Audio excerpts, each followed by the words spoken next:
Recapitulando o retomando el tema de ayer, ya desde el punto que nos hemos quedado, es el factor de seguridad, ¿no?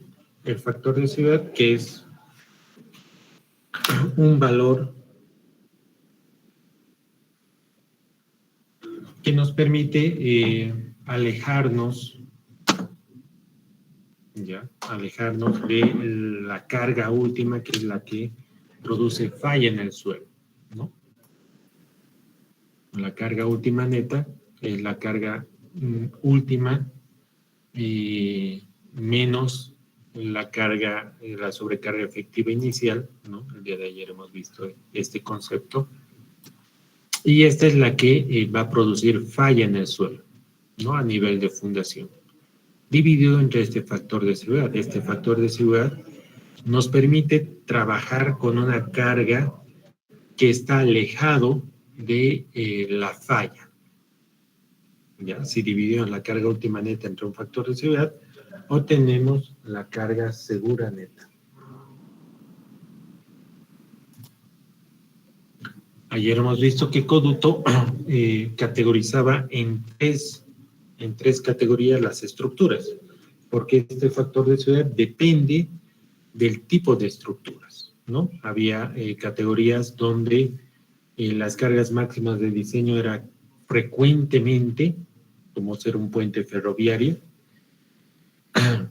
y las consecuencias de fallas son desastrosas. Si es que falla estas estructuras, son consecuencias desastrosas a nivel nacional, regional. Por lo tanto, estas estructuras tienen un elevado factor de seguridad por la importancia de la estructura, ¿ya? Una categoría en medio, que son para puentes, carreteros, edificios públicos, industriales, donde habitan muchas personas.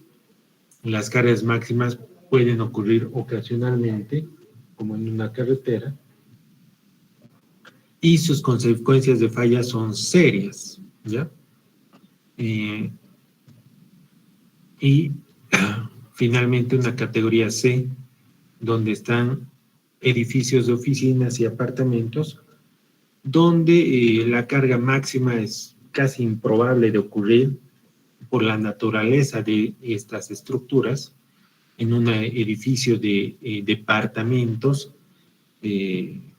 la mayor parte del día está vacío, ya, puesto que solamente se utiliza para vivienda, y fines de semana ocasionalmente tendrán una actividad social donde se llenará el ambiente de más personas, ¿no?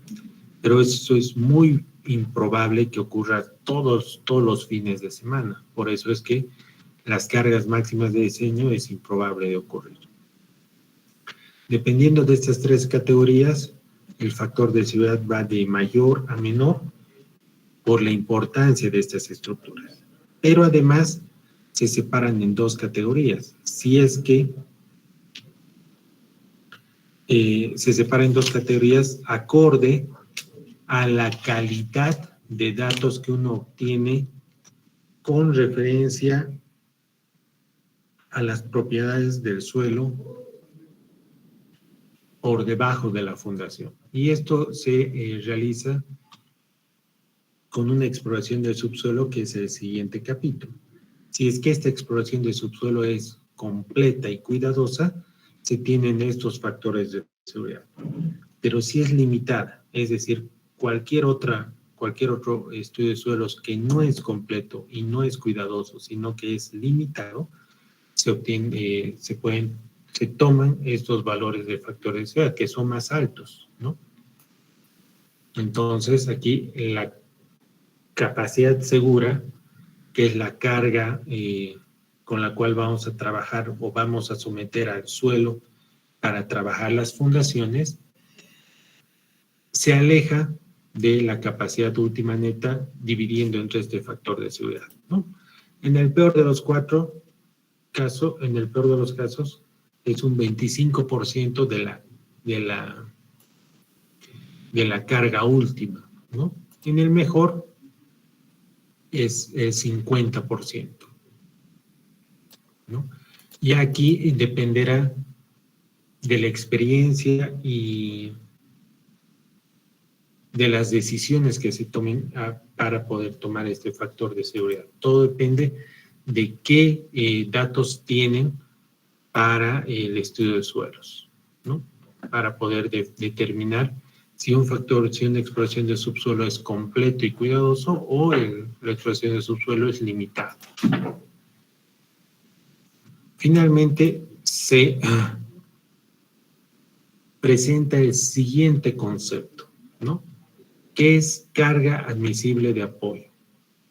Es la presión bruta a nivel de fundación que asegura que no existirá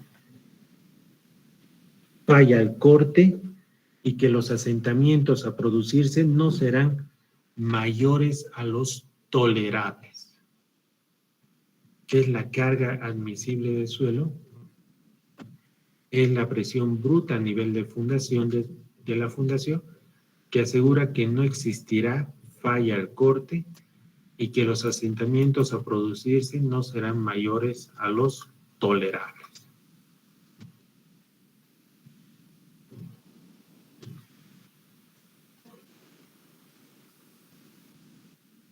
Entonces tenemos esta capacidad segura neta, ¿ya? Y esta capacidad segura neta va a producir un asentamiento total, ¿no? Va a producir un asentamiento total. Este asentamiento total debe ser menor al asentamiento tolerable.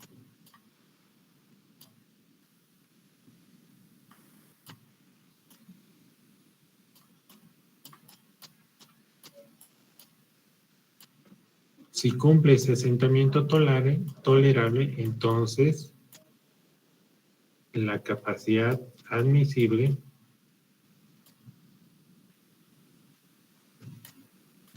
es la capacidad segura neta.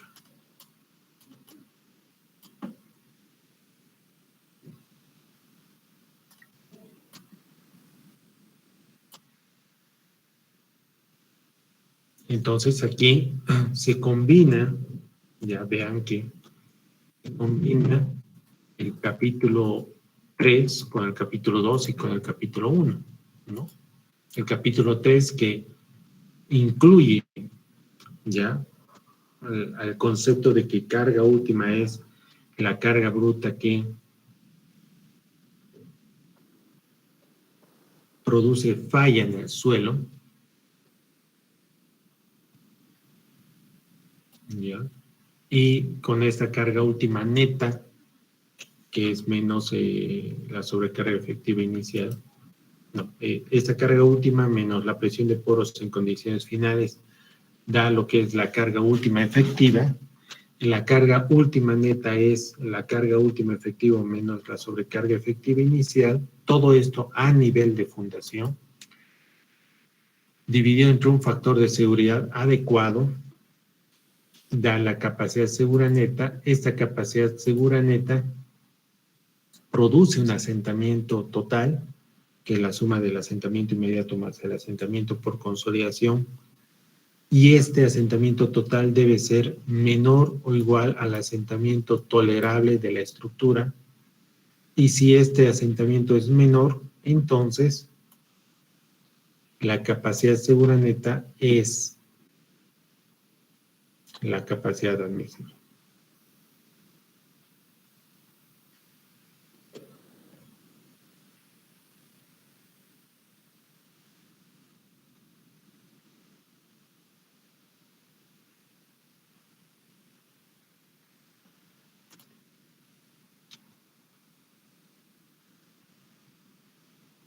¿Qué pasa con esta comparación? ¿No? ¿Cuándo se puede mencionar que el asentamiento es tolerable? ¿Ya? Y para esto, el texto del libro del ingeniero Salinas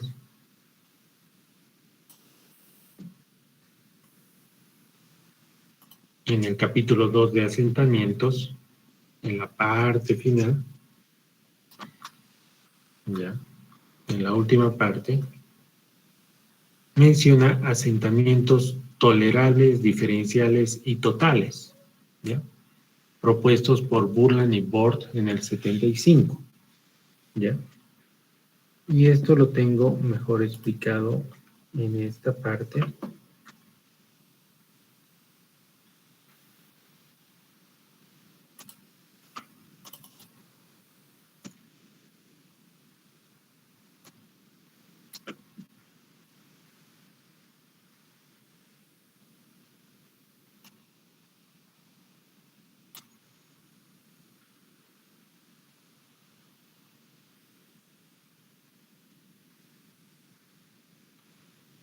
En esta parte de Burland and Bort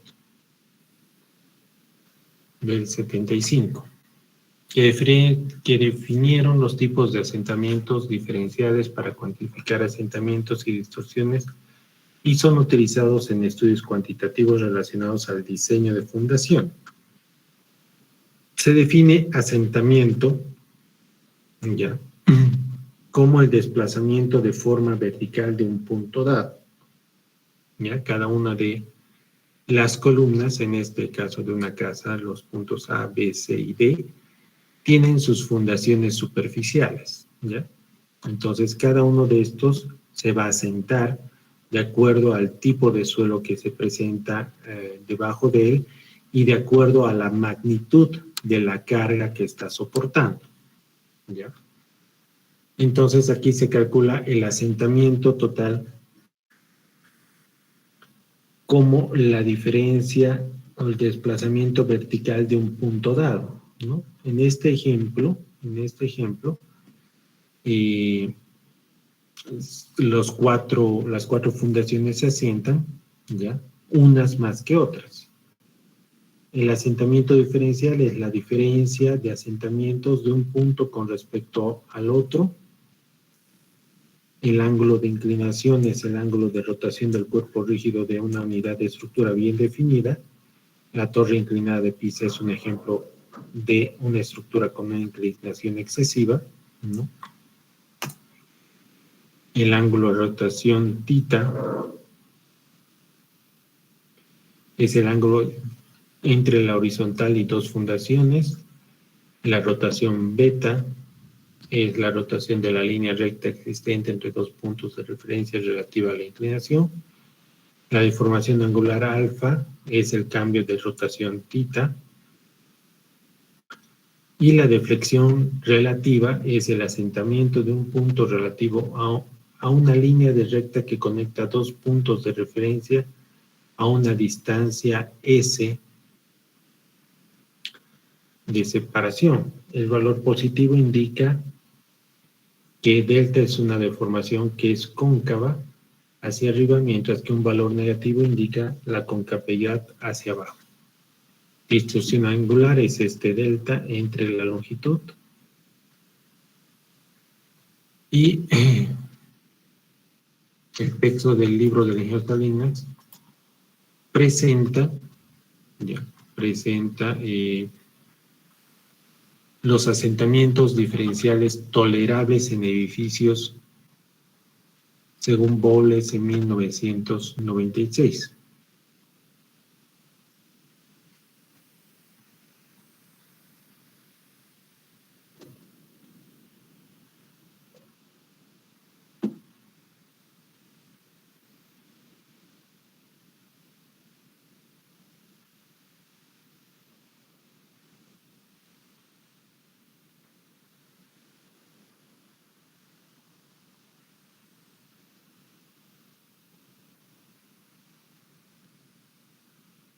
¿Ya? Entonces aquí el valor que nos va a interesar son estos dos.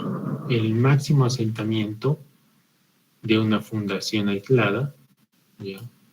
De una fundación aislada para suelos arcillosos que es de 75 milímetros, y para arena de 50 milímetros, ¿no? Entonces, cuando estemos determinando la capacidad admisible de una fundación superficial, este asentamiento tolerable tomará esos dos valores, o 75 milímetros para arcilla o 50 milímetros para arena. Luego, en un proyecto grande, hay que verificar estos asentamientos diferenciales y esta distorsión angular en el proyecto, ¿no? Donde se hace la comparación de asentamientos en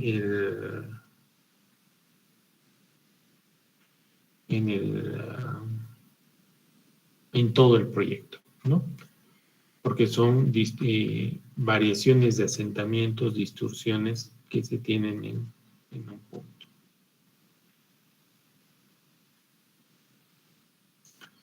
Entonces, si calculando con la carga segura neta, el asentamiento total es menor a estos asentamientos tolerables según Bowles, o también cada una de las estructuras, según la función que cumplen, tiene sus propios asentamientos, ¿ya? Entonces, este valor de capacidad admisible, de capacidad segura, se vuelve la capacidad admisible, ¿no? Este es un valor esencial para el diseño de las fundaciones superficiales. Para el diseño de las fundaciones superficiales. ¿Qué pasa si no se cumple esta inecuación? ¿Qué pasa si nosotros obtenemos la capacidad segura neta y el asentamiento total es mayor al asentamiento tolerable?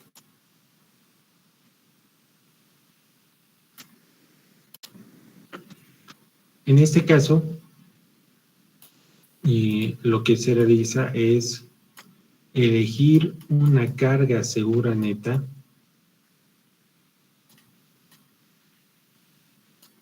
ya, de tal forma que esta segunda capacidad segura neta sea menor a la capacidad segura neta, vamos a decir original, 1. ¿Ya? Entonces, con esta capacidad segura neta 2, calculamos nuevamente el asentamiento total y lo comparamos con el asentamiento tolerable. Si es menor o igual al asentamiento tolerable,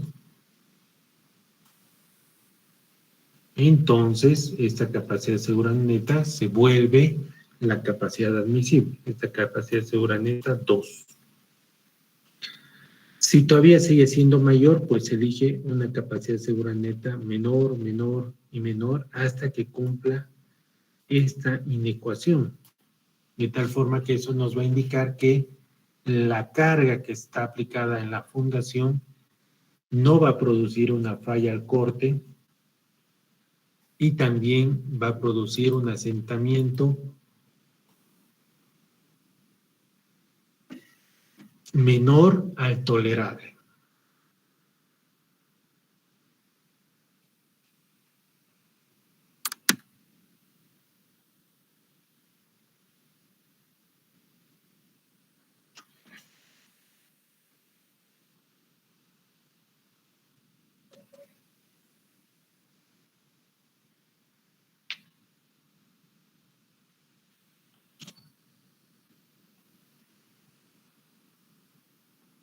Y este procedimiento es iterativo, ¿ya? Este procedimiento es iterativo.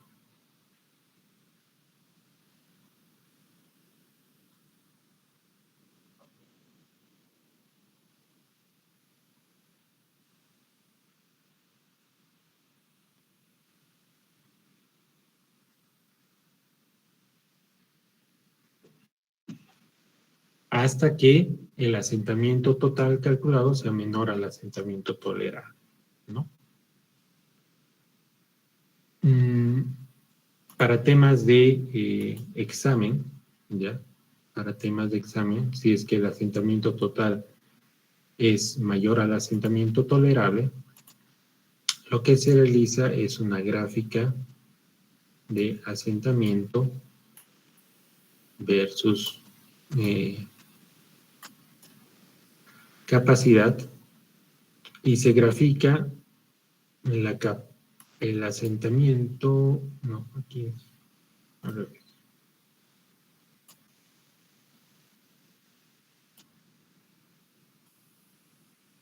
Aquí asentamiento en milímetros, capacidad, y se grafica el punto que se ha calculado, ¿no? Con tal asentamiento, tal capacidad.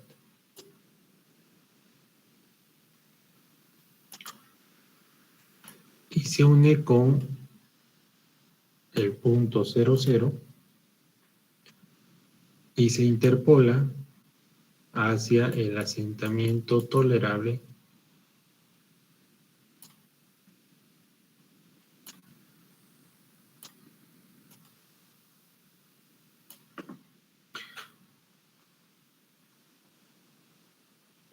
y se interpola, podríamos decir, cuál sería la capacidad segura neta que daría en teoría el asentamiento tolerable. Y a esta se le llama la capacidad admisible, ¿no? Que es una relación directa entre el cálculo que se ha pasado y el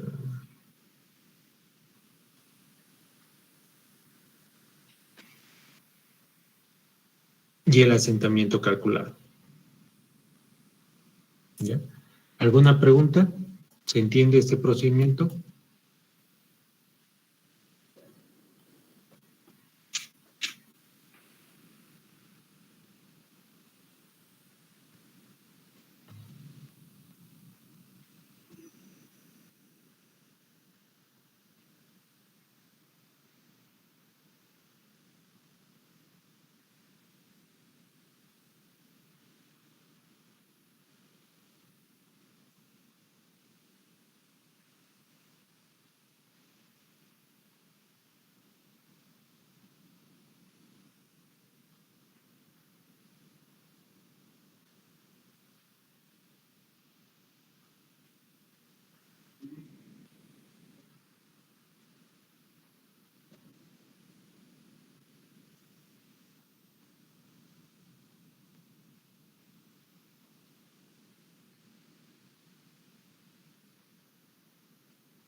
Entonces, esta parte, ya esta parte que hemos visto el día de ayer y el día de hoy, nos marca cuál es el procedimiento para calcular la capacidad admisible, ¿no?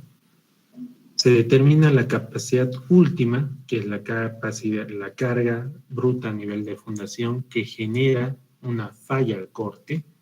Se calcula la carga última efectiva, que es esta carga última menos la presión de poros en condiciones finales. Se calcula la carga última neta, que es la carga última efectiva menos la sobrecarga efectiva inicial. Se divide entre un factor de seguridad adecuado para obtener la carga segura neta y con el cálculo de la carga segura neta se calcula el asentamiento que produce en el suelo de fundación. Y si este asentamiento es menor al tolerable, esa es la capacidad admisible.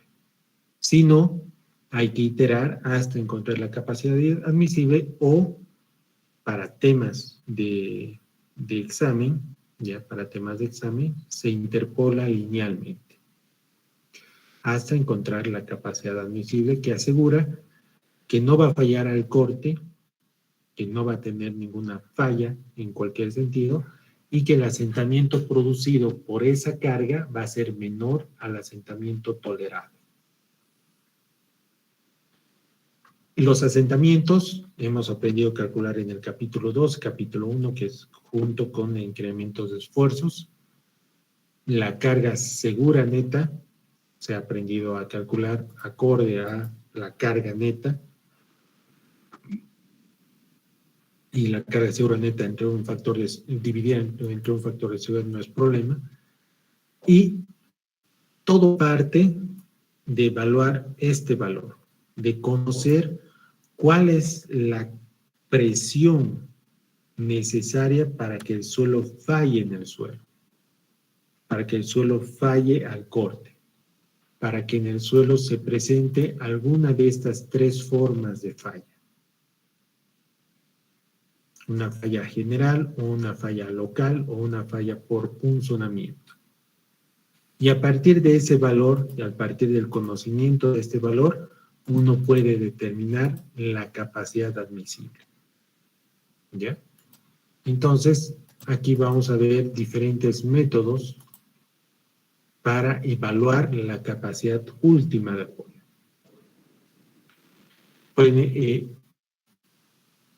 Para el análisis de fundaciones pueden emplearse métodos teóricos, aproximaciones semiempíricas y aproximaciones empíricas. Los métodos teóricos pueden ser elementos finitos, métodos de líneas de deslizamiento, método de equilibrio límite, método de análisis límites. Cuando se requiere determinar la distribución de esfuerzos o los asentamientos producidos al interior de una masa de suelo, pueden utilizarse el primer método. En cambio, cuando se presentan problemas de estabilidad y se requiere conocer la capacidad de apoyo del suelo, pueden utilizarse cualquiera de los métodos restantes.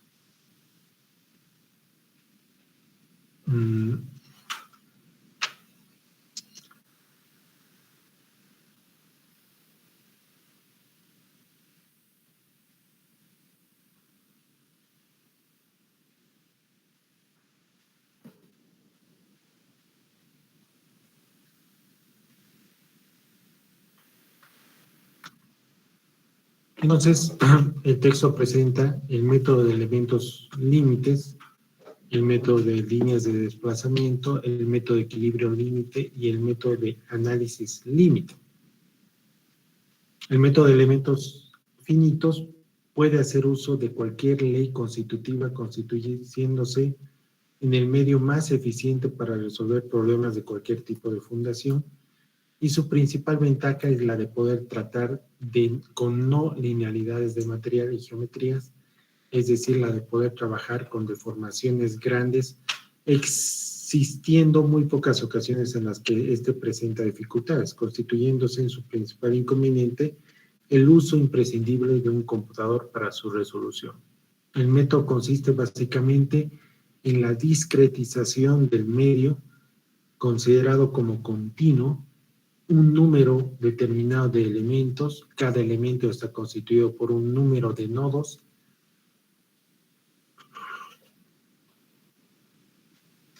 cada uno de los cuales tiene un número determinado de grados de libertad que corresponden a su vez valores discretos de las incógnitas del problema de borde a ser resuelto. Para el caso de formaciones, los grados de libertad a considerar son los correspondientes a las componentes del desplazamiento.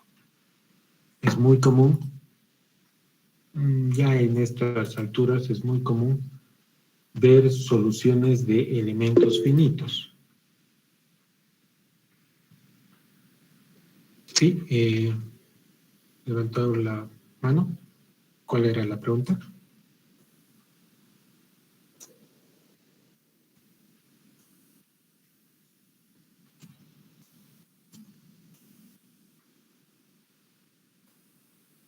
¿Alguna pregunta?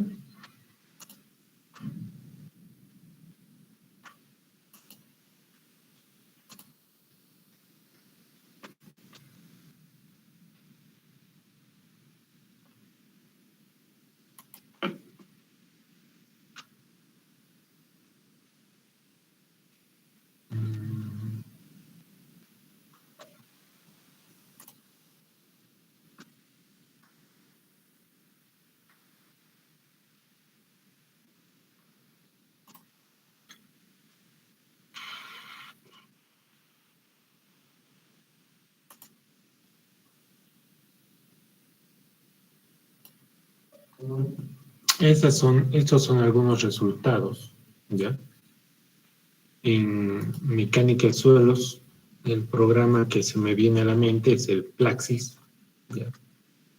Plaxis que es un software, ¿ya?, de elementos finitos que está enfocado a suelos, ¿ya? A suelos, a la resolución de suelos, simulación de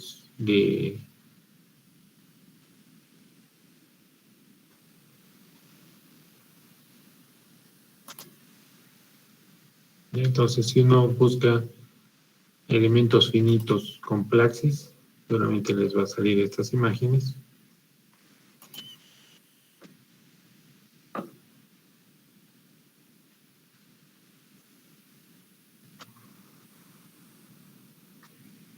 ¿Ya? Donde se simula el suelo con un computador.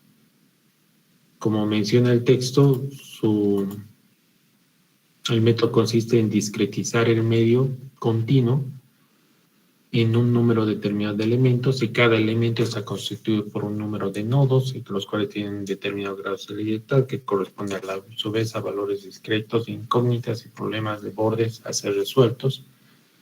Para el caso de formaciones, grados de libertad considerados correspondientes a los componentes de desplazamiento, pero la mayor dificultad es usar el computador para la resolución, pero además conocer exactamente las propiedades del suelo que queremos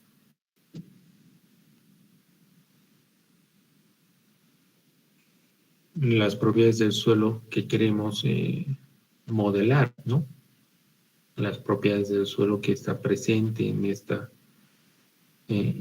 este medio continuo, en esta modelación del medio continuo. Y si esos datos son los correspondientes a la realidad, ¿ya? Además de considerar lo que es los modelos constitutivos, ¿no? Las leyes constitutivas que rigen el suelo. Y aquí hay varios métodos, ¿no? Entonces, si bien es un método para poder determinar la capacidad última, es un método bastante sofisticado que requiere de experiencia y de cursos más avanzados que solamente mecánica de suelos 2, ¿ya? Sino la combinación con otras ramas de la ingeniería, como ser modelaciones, métodos de elementos finitos y conocer las propiedades del suelo de forma avanzada para poder colocar un valor adecuado hacia los parámetros que exige el programa para poder modelar de forma correcta, ¿ya? Método de líneas de desplazamiento se basa en la construcción de una familia de líneas de corte o desplazamiento en las proximidades de las zapatas cargadas, y estas líneas de desplazamiento representan las direcciones de esfuerzos cortantes máximos y forman redes conocidas como campos de líneas de desplazamiento. El campo de líneas de deslizamiento plástico está rodeado por regiones rígidas. Para problemas de deformación plana existen disponibles para resolver las tres incógnitas de esfuerzos, dos ecuaciones diferenciales de equilibrio plástico y una ecuación diferencial correspondiente a la condición de excedencia. Estas tres ecuaciones son descritas respecto a un sistema de coordenadas curvilíneas que coinciden a su vez con las líneas de deslizamiento. Luego, si las condiciones de borde se encuentran dadas solo en términos de esfuerzo, esas ecuaciones son suficientes para obtener la distribución de esfuerzos sin hacer ninguna referencia a la relación esfuerzo-deformación. Sin embargo, si los desplazamientos y velocidades son especificados en las condiciones de borde, entonces para relacionar los esfuerzos a las deformaciones es necesario usar la relación constitutiva y por tanto el problema se hace mucho más complicado. De este modo, si bien algunas soluciones numéricas pueden ser obtenidas analíticamente, se hace a menudo necesario el uso de métodos numéricos y gráficos. ¿Ya? Este no es tan conocido, el método de líneas de deslizamiento, es más conocido el método de elementos finitos. ¿Ya? Método de equilibrio límite. El método de equilibrio límite es una aproximación al método de líneas de deslizamiento, donde la solución se basa en suposiciones que toman en cuenta tanto la forma de la fundación como la distribución de esfuerzos normales a la superficie de falla, y luego a través de una prueba de ensayo y error se encuentra la superficie crítica de falla en la capacidad de apoyo que es calculada. Las relaciones constitutivas utilizadas son aquellas que asumen el criterio de falla de Mohr-Coulomb como válido en la superficie de falla. Los cálculos realizados para este método son sencillos, dependiendo sobre todo la simplicidad de la precisión con la que se haya supuesto el mecanismo de falla. Por lo tanto, el mismo es apropiado para el análisis de fallas ya ocurridas, donde los planos de fallas son conocidos. Aún no se sabe si las soluciones obtenidas a través de este son o no conservadoras. Macaron, 1991, indica que el método de equilibrio límite es más ampliamente usado debido a, sobre todo, su simplicidad matemática y que los resultados obtenidos gozan de una buena aproximación. Método de análisis límite considera la relación esfuerzo-deformación del suelo de una manera idealizada y fue adaptada en la mecánica de suelos a partir del análisis realizado por Caladín en 1985 a la teoría de plasticidad. Este método consiste en la determinación de una solución de borde superior y una solución de borde inferior. La solución o aproximación de borde superior corresponde al estado cinemáticamente admisible en el que solo se consideran los mecanismos de falla, siendo ignorada la compatibilidad de esfuerzos. En este método de análisis límite se va a analizar esta falla de la carga última. ¿No? Vamos a buscar aquí fallas.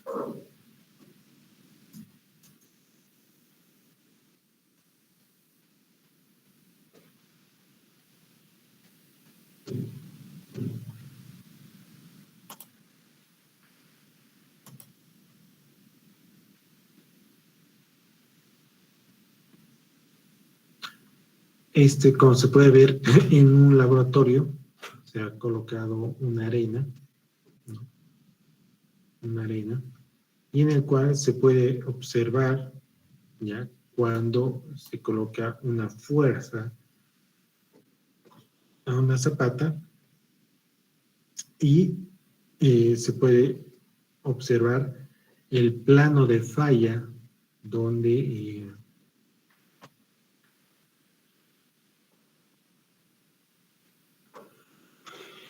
la presión que existe por encima de la fundación coloca al límite a la resistencia del suelo, y esta falla en uno de estos dos planos de falla que se puede observar en esta zona, ¿no? Idealmente,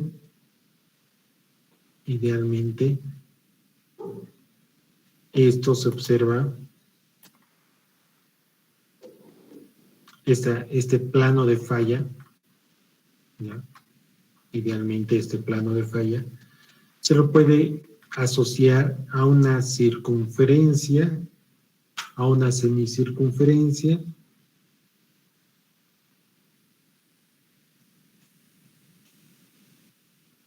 que tiene su centro en uno de los bordes de la fundación y otro de sus extremos es parte de esta circunferencia, y a lo largo de este plano de falla se dibuja un semiarco, ¿no? Un semiarco perfecto.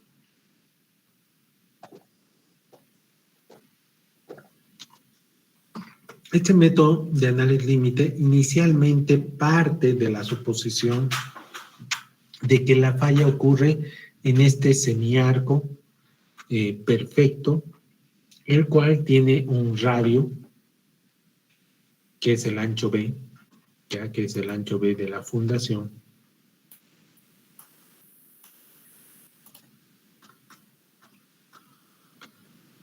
Ya que si bien es un poco más grande, ¿no?, la falla, el círculo de falla, pero idealmente parte de la suposición de que es un semiarco que tiene un radio de ancho B, ¿ya?, que a lo largo de este plano de falla, de todo este perímetro, ocurre una resistencia del suelo, una oposición del suelo a que todo este elemento se movilice, falle, ¿ya? Entonces, en el análisis límite, se considera el punto en el cual las fuerzas que están a favor de esta rotación se igualan a las fuerzas que están en contra de esta rotación, de esta falla. Por lo tanto, aquí hace el equilibrio de ambas como un trabajo externo y un trabajo interno del suelo. El trabajo externo es la fuerza adicional, la cual está empujando para que se movilice todo esto, y la fuerza interna es la que se resiste a que este movimiento empiece. Por lo tanto, llega un momento en el que ambas igualan y ambas tienen unas resistencias a lo largo de este círculo que idealmente, si se trabaja con un medio círculo, la fuerza ejercida entre este ancho es la carga. Luego se tiene que es igual a 6.29 K, K siendo la resistencia a lo largo del perímetro. Cuando se asume la ecuación 3.7 asume que el material es idealmente rígido plástico, es decir, que no existe movimiento hasta que la resistencia es alcanzada. Por lo tanto, las deformaciones que se producen luego ocurren a esfuerzos cortantes constantes. Además, se considera que la disipación de energía interna se produce en la interfaz de bloques rígidos, es decir, que se asume que el suelo se va moviendo como si fueran bloques rígidos independientes, y por otro lado, si se considera el mecanismo de falla por punzonamiento, que resulta ser un mecanismo de falla más factible que el anterior, la ecuación de trabajo puede ser determinada de manera análoga a la primera, pero con ayuda del diagrama de velocidades que se muestra en la figura 3.4D, ¿no?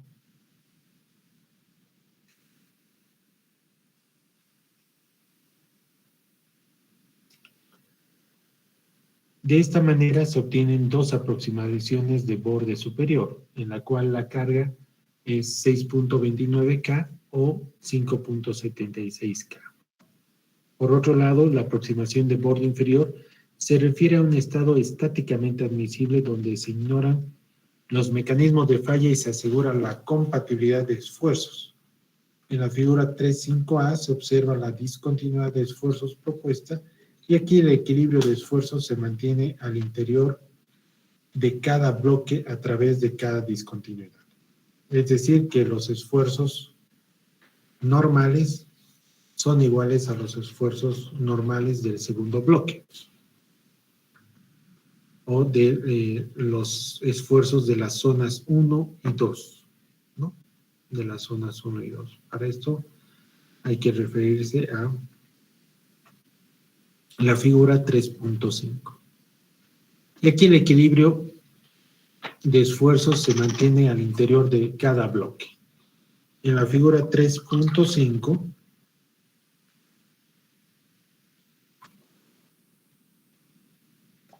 en la figura 3.5, los círculos de Moore que representan a las zonas de esfuerzos tienen un punto en común.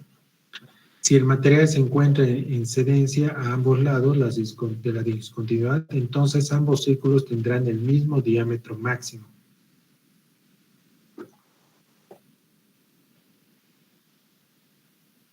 Ahora, si se considera que la zona 1 está libre de esfuerzos, el correspondiente círculo Moore es graficado en la figura 3.5b. Y en esta, el círculo de la zona 1 tiene el punto en el origen. Y a partir de la gráfica se puede deducir que Q es 2 veces K. Ahora, si se considera que ambas zonas están en cedencia, los círculos de Moore para este caso son representados por la figura 3.5p, y por el medio dicha gráfica se entiende que la carga es 4 veces K. Ahora, de manera similar a la anterior, se puede estimar una solución de borde inferior que considere de la forma más general un abanico a los planos de discontinuidad donde todas las zonas delimitadas por este se encuentren en cedencia. De tal forma que la solución de borde inferior es 2 más pi por K, que es 5.14. De esta manera uno se aproxima a una solución de borde inferior.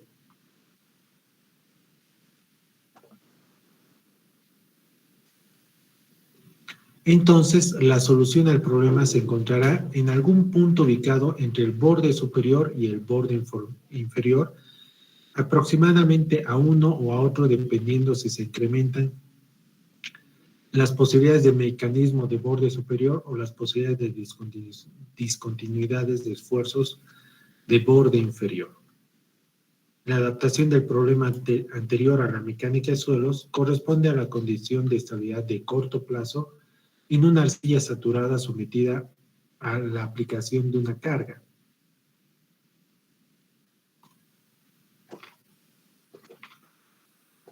Luego, antes de desarrollar los métodos existentes para la determinación de la capacidad de apoyo, debe aclararse que de aquí en adelante el valor de Q asterisco, ¿ya?, en todos los métodos corresponde al valor de la sobrecarga que existe en el terreno adyacente a la fundación luego de haber concluido la construcción. A continuación se presenta la solución basada en análisis límites realizado por Bowles para el caso específico de una arcilla saturada sometida a una aplicación de carga. ¿Ya? Aquí vamos a parar un rato y vamos a definir que a partir de ahora,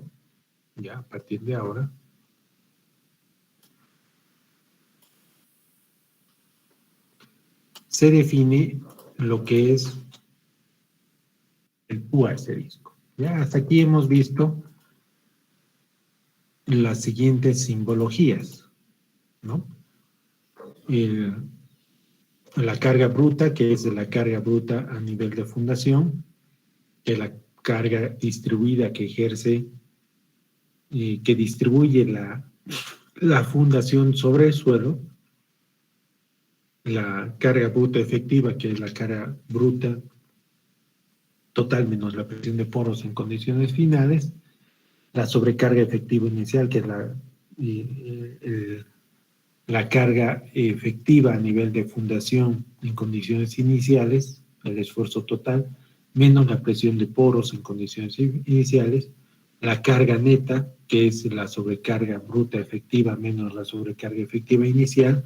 Aquí en el capítulo 3 hemos aumentado lo que es la carga última, que es la carga que ejerce la fundación sobre el suelo, que produce falla en el suelo y sus correspondientes términos, ¿no? Entonces, acá se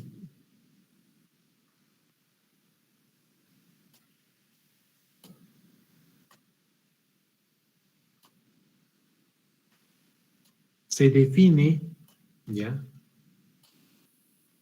Se define el Q asterisco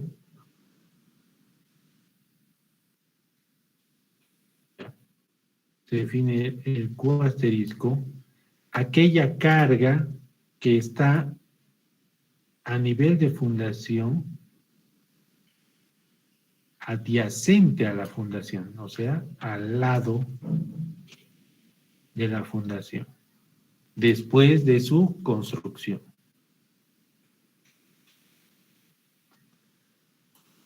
¿Ya? Es esta lo que es el Q asterisco. ¿Ya?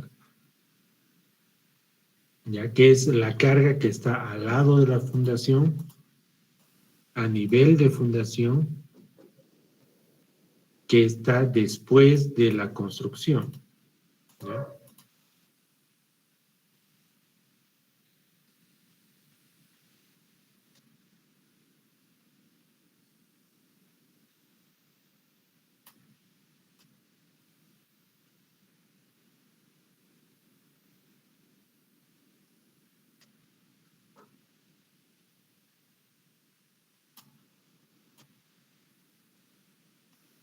Es esta presión la que se va a referir cuando nos refiramos a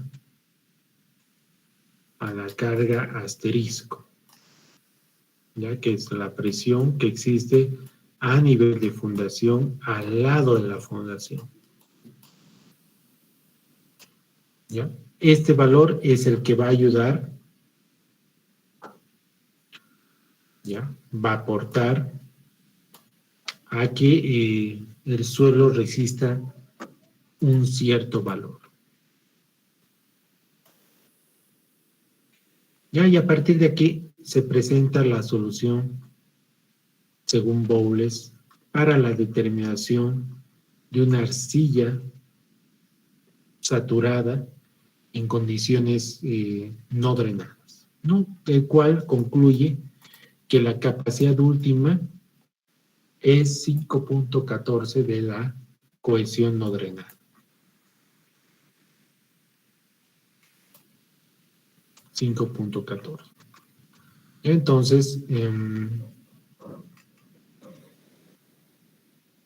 para el día sábado, ya para el día sábado estudien esta parte, ya que es la demostración para el análisis límite, ya en el caso específico de una arcilla saturada, donde aquí ya se aplica el concepto del Q asterisco, ya que es el peso del suelo que está a nivel de fundación, al lado de la fundación, en condiciones finales. ¿Ya? De tal forma que aquí se demuestra que en arcillas la cohesión no drenada es aproximadamente 5.14 de la cohesión no drenada, ¿no? Día sábado vamos a continuar a partir de aquí. ¿Hay alguna pregunta? Consulta.